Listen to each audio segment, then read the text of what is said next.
ආයුබෝවන් මම ඉදිරිපත් කරන්න යන්නේ වසරකට අධික කාලයක් වැඩි වේදනාවෙන් පෙළුණ රෝගියෙකු සම්බන්ධවයි.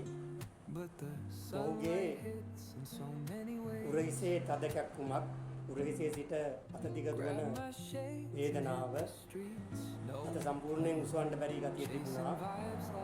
දෙල්ල ඇරවීමට නොහැකි, පිටේ තදබල කැක්කුමක් තිබුණා. අනිස් දෙකම තමන්ට බැරි සත්‍යයක් තමයි තිබුණේ. මේ හේතුව නිසා ඔහුට දෛනික වැඩ කටයුතු කිරීම අපහසුතාවයක් තමයි තිබුණේ.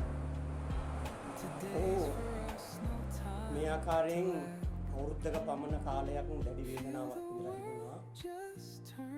මා ළඟට පැමිණීමට පෙර පෞද්ගලික ආයුර්වේද රෝහලකින් නේවාසිකව මාස දෙකක ප්‍රතිකාර ආරම්භ තිබුණා.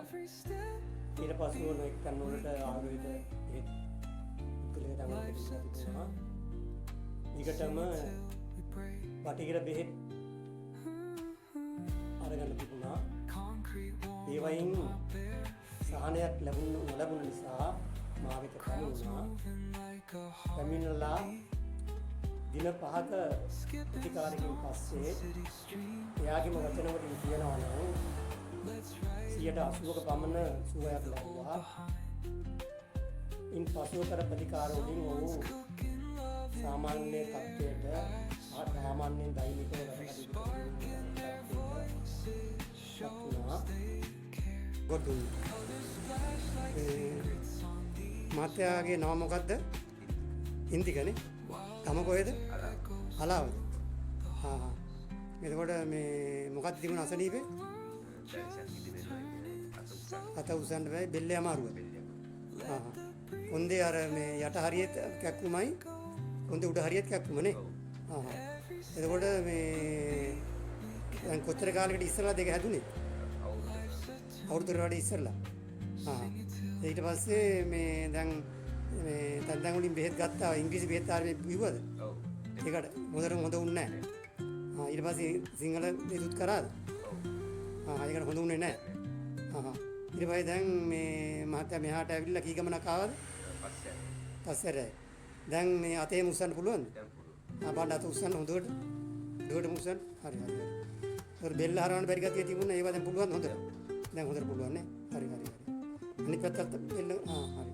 කන ගවන්න බලන්න දෙපැත්තට. ඉතින් නෑ දැන් නේ. හරි. ඒක දණියාම රූපම දෙකත් හොඳයි. අඩුයි නේ. අඩුයි නේ. හරි. අත දිග දිනුන කැක්කුමක් තිබුණානේ. බෙල්ලේ ඉඳලා ඒකත් අඩුයි. 180ක විතර අඩුයි කැක්කුම නෑ දැන් නේ. හරි. ඒකට මේ කොන්දේ යට තිබුණ අමාරුව ඒකත් අඩුයි. උත්තක් තියෙනවා නේ. හරි. ඒක තව ටිකක් දවසක් ආවා නම් ඒක සම්පූර්ණයෙන් හොඳ වෙනවා. ඒක දණියා අමාරුව අඩුයි නේද? කකුල නමන්න බැරි ගතියකුත් තිබුණා නේද? දැන් නමන්න පුළුවන් හොඳට. මම හොඳට කකුල නමන්න බලන්න. බැන්ඩේජ් දාලා තියෙන ඉඳ නේ. නැත්නම් හොඳට නැමියක නේ. දැන් 100ට 80ක 90ක් හොඳයි නේ. හරි. ඩගිතුති